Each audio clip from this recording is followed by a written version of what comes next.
All right, welcome to warm-up number 1. We're going to take you through a series of exercises. We'll come back to this warm-up several times throughout the program. This first one is the mountain climber. So get yourself into a push-up position, and when the screen turns completely blue, we'll start.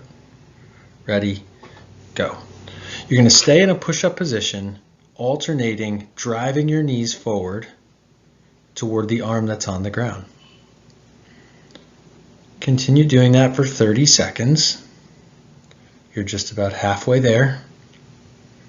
Make sure you pull your spine nice and long, keeping your eyes looking down just in front of your fingertips, your wrists below your shoulders, and being able to draw a straight line from your ear through your hip.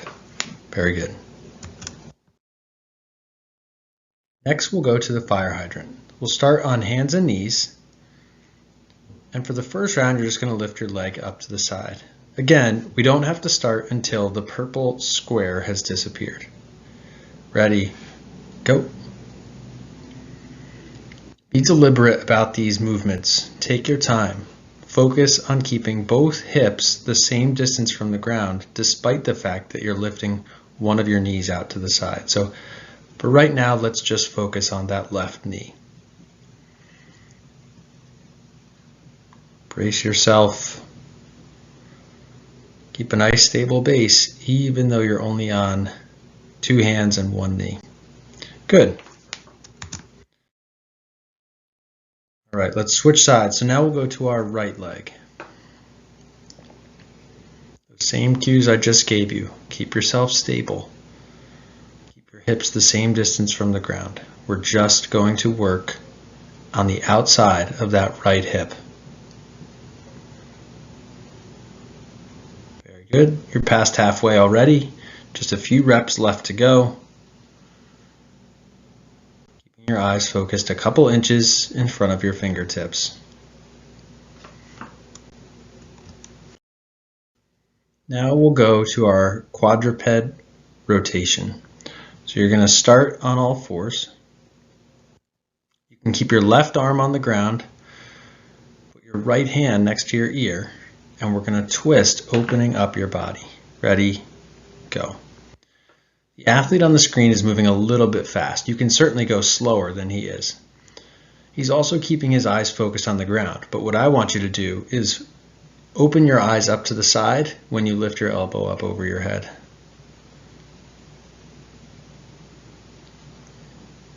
Take your time, keep your core nice and strong and stable.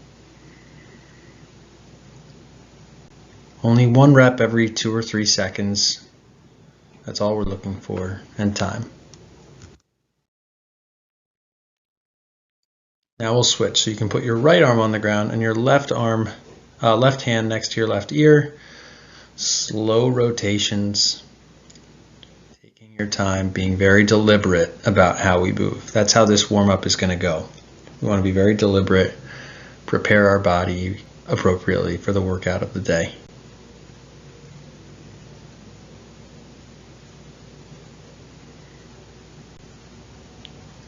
Excellent. Now we'll do our cat-cow exercise. So you're going to be on all fours, really just working the range of motion of your spine. So you're going to pull your belly button up to your spine and let your back round, and then you're going to drop your belly button down to the floor, letting your back round in the opposite direction.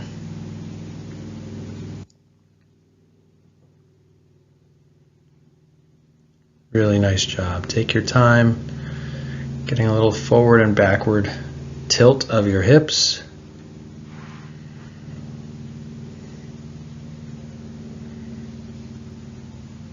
You're moving your head to keep it in line with the rest of your spine as you go.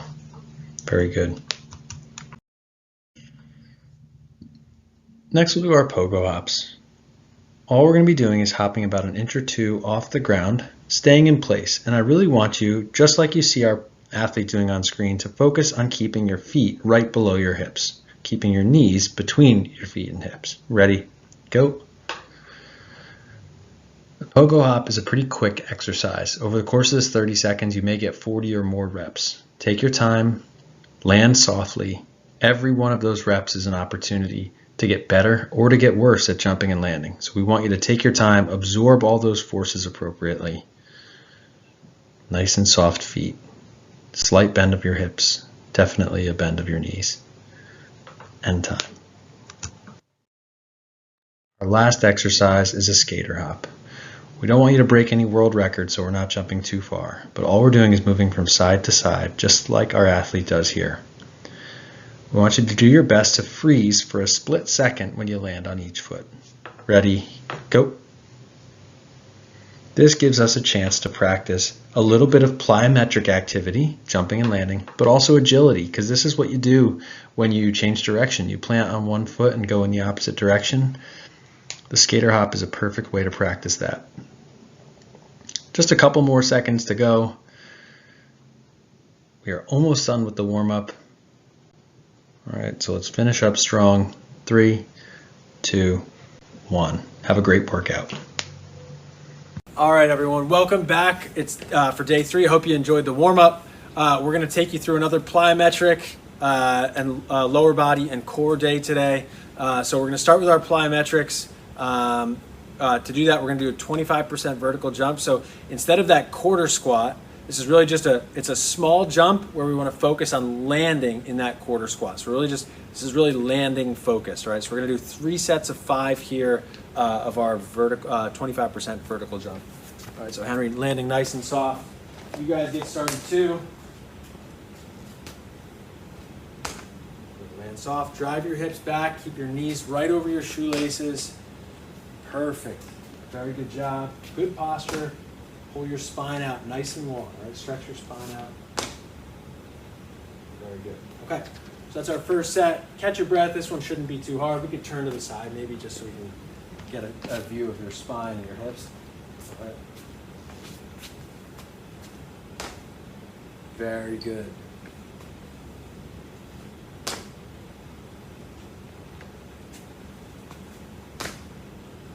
Excellent job.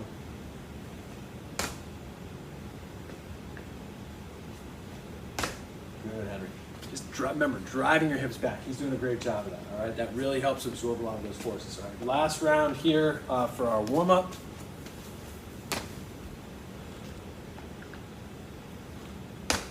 Really good. It's just a great way to remind yourself of your technique. Think about like all those pro athletes who just go out and shoot free throws, like pro basketball players. Go out and shoot free throws. They've done it a million times in their life, but we just want to kind of reinforce that technique. And that's what we're doing by doing these 25% vertical jumps.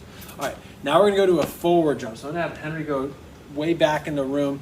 If you have a long hallway, great. If not, a short hallway, you could just kind of turn yourself around whenever you get to the end.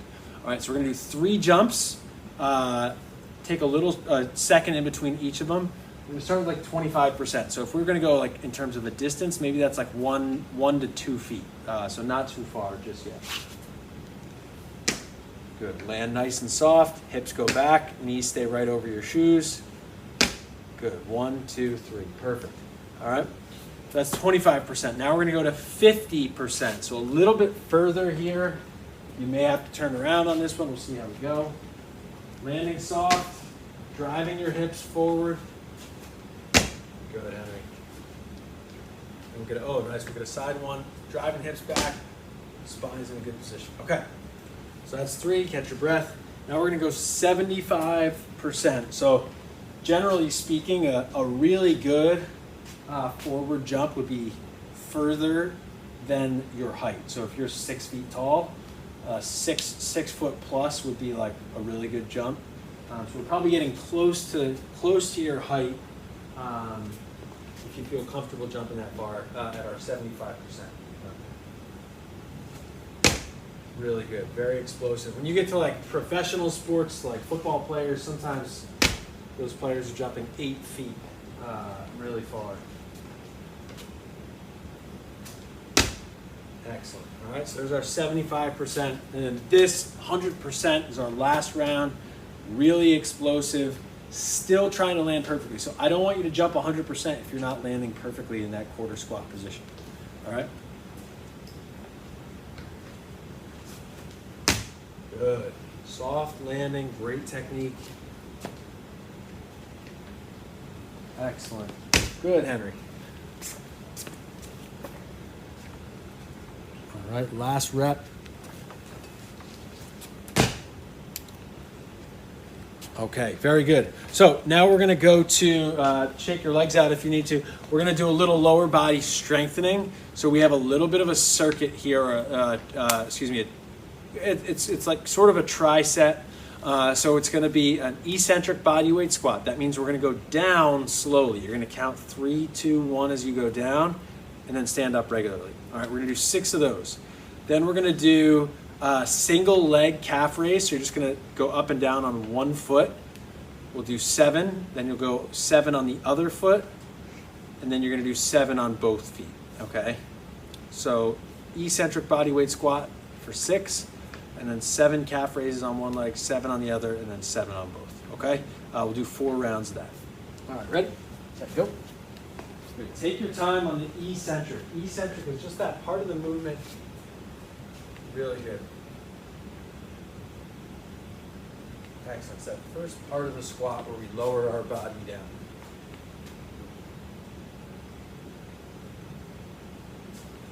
Focusing on the eccentric part of an exercise is a great way to really just focus on your technique.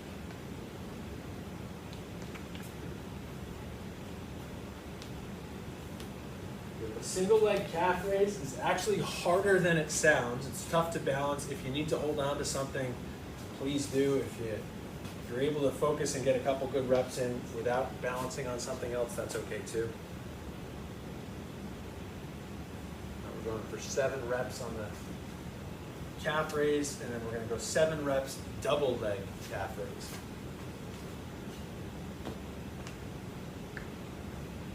Good, Henry.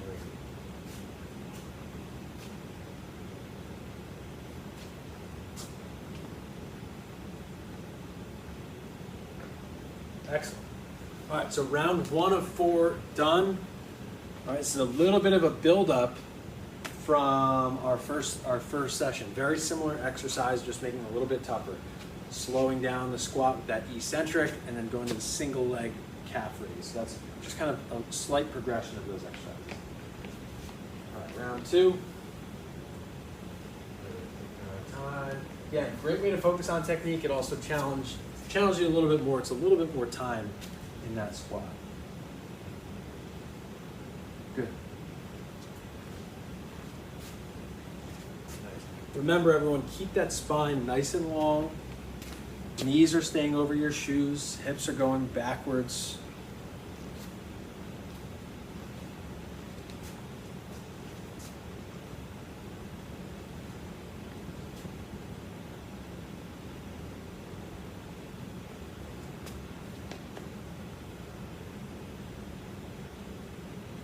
You could probably feel those muscles in your feet working to stabilize yourself. Single leg, and any single leg exercise is tough, especially a calf raise on one leg. At the top of that movement, you really just got a small percentage of one foot on the ground. Awesome job. All right, we're halfway through, going through our final 2 rounds. If you need a little break, that's all right, take it. But otherwise, we can get right back to it.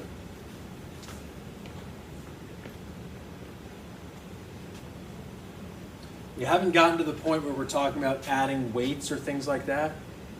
Really, for these first couple weeks of training, we really just want to focus on getting the technique right. You're probably getting a lot of, if you're in season right now, if you are a fall sport athlete, you're getting a lot of training when you practice. Hopefully you're getting enough food just to recover from that. What we're really focused on here is that connection between your brain and your muscles. We're not as focused on building strength and that sort of thing. We just want to get that control. We call it neuromuscular control. That's what this training is about. Maybe we'll get to that point a couple weeks in where we want to add some weights, but for right now, it's just about controlling our bodies. These exercises are hard enough without weights. And so is practice. So is being an athlete in season. So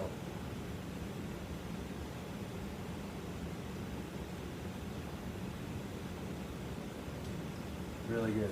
Good. Good posture, good balance. Remember, trying to keep both hips the same height from the ground. Whenever we do anything on single leg, we want to make sure that our hips stay the same distance from the ground. All right, good. That's 3 rounds down. Last round here, then we go to our core exercise, and then we are on to the cool down for today. So last round of our lower body.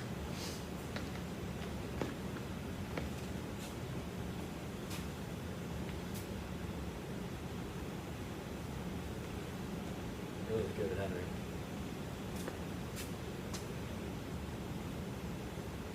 Nice.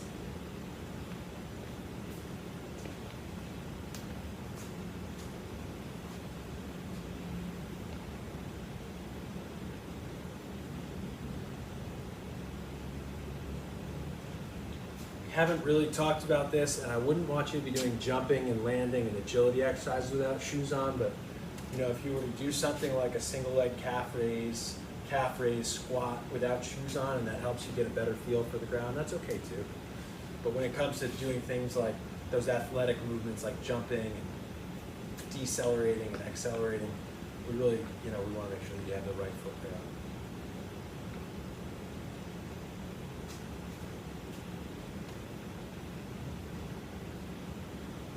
Really good job. Okay, awesome. So hopefully you're not too burnt out. We're going to go on to our core exercise, which we're going to call an around the world bird dog. So we've done the bird dog. We're going to be in that all fours position. But rather than lifting opposite arm, opposite leg, you're just going to lift one limb at a time. All right, so you're going to go left arm, left leg, right leg. Just going to go in a circle. All right, maybe keep it clockwise or counterclockwise for right now, and we'll go in a different direction for the other round. But we're going to go 10 times around. So 1, 2, 3. Oh, we'll go 5 times around. 1, 1, 2, 2. Sorry, 1, 1, 1, 1, 2, 2, 2, 2, all the way up. And we're just focused on keeping your belly button the same distance from your chin the whole time. Bird dog can be a really good exercise. It just takes a ton of practice to really get a good feel for it. I want you to think about keeping both hips the same distance from the ground, both shoulders the same distance from the ground. And to do that requires some great control of those intrinsic muscles in our core. Maybe not the ones that you're going to see if you're on the beach, but the sort of muscles that are going to help you keep your pelvis nice and stable when you're playing sports. This allows us to keep our entire body balanced. When we have control of our body and we're balanced, that's really the ticket to keeping ourselves nice and safe when we play sports. All right, great. So when we go for this next round, we're just going to go in the opposite direction, just to mix it up a little bit.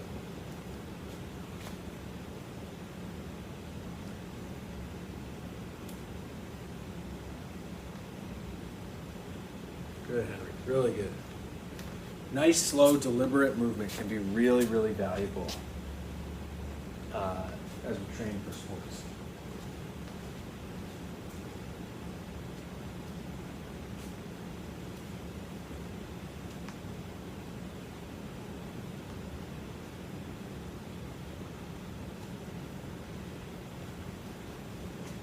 Great job.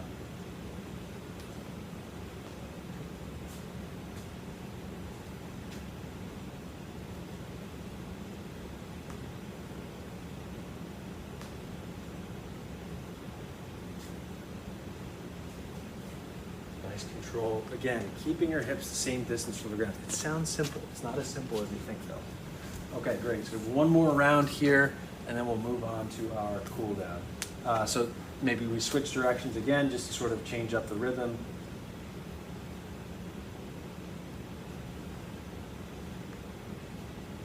Awesome. We're going to get into some different, more complex core exercise. Really, all of our exercises are just going to get more and more challenging from this point forward. So it's great to take the opportunity to really just focus on a simple exercise like the Round the World Bird Dog. This is going to build the foundation for the next couple weeks of our fall training session.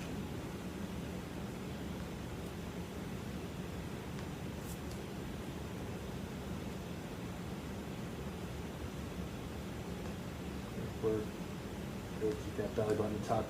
Awesome. Very good. All right, everyone. Hey, awesome job today. Another tough session. We got a really tough one coming at you on Thursday. But enjoy your cool down. We'll see you soon. Now it's time to cool down. Just like the warm-up, we'll go while the purple rectangle is disappearing. We'll go through the instructions for the exercise, and then it's your turn to go for it once the blue rectangle starts disappearing. So let's sit down, hands on the ground. We're going to do a figure 4 stretch. Ready, go. For this one, you can lift your left leg up and put your left ankle just behind your right knee, or just above your right knee. We're going to hold that position and get a nice stretch on the outside of that left hip. Breathe nice and deep. Keep your spine nice and long. Just going to take our time here.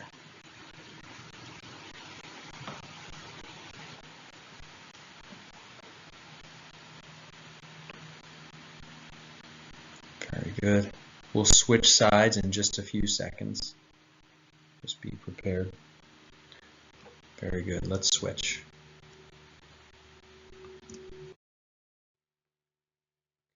Even though our athlete's got his left leg up, you're going to switch. You're going to put your right leg behind your left knee. Just going to get a nice stretch on the outside of that right hip. We give you a little longer for the cool down. We take our time. We only have a few stretches to go through. We just want this to be a nice relaxing time for you to start the recovery process after a tough workout.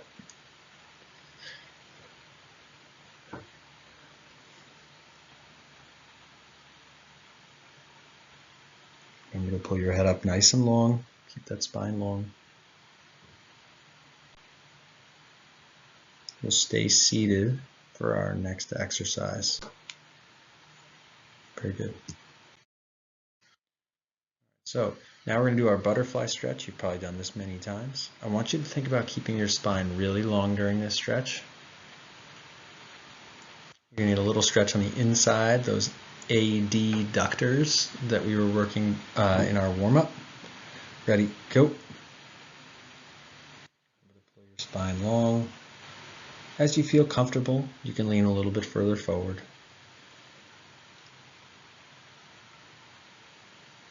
It's all about recovery. Just take your time. Find what feels good.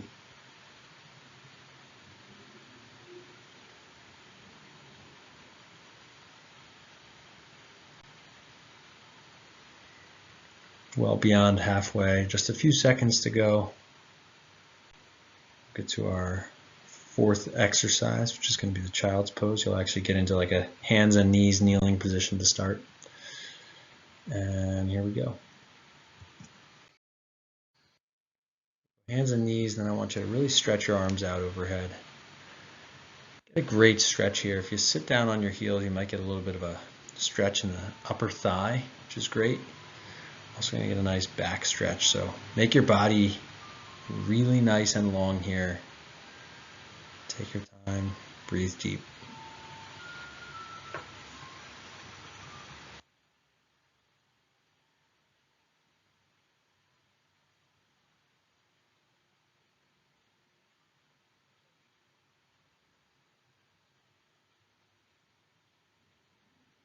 If you need to come out of the position for a few seconds just to reset, of course that's all right.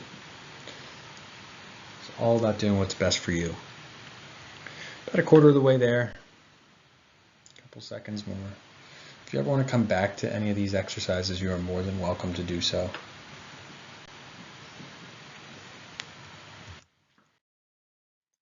Now we'll sit back on our behind. We're going to do a sit and reach hamstring stretch. So bring one foot to your other foot's inside of your thigh. Going to reach out. If you can't touch your foot, that's okay. Goal here is just to get a good stretch in the hamstring, the back of your upper thigh.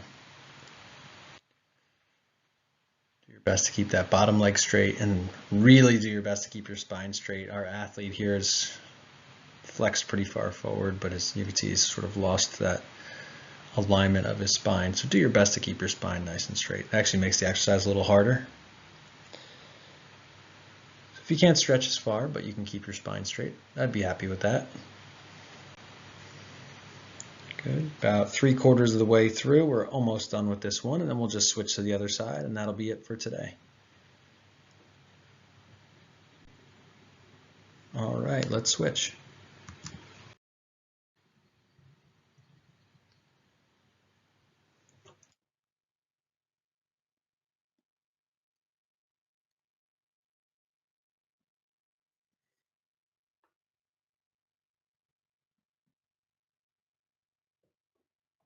Good. Nice long spine, straight leg out.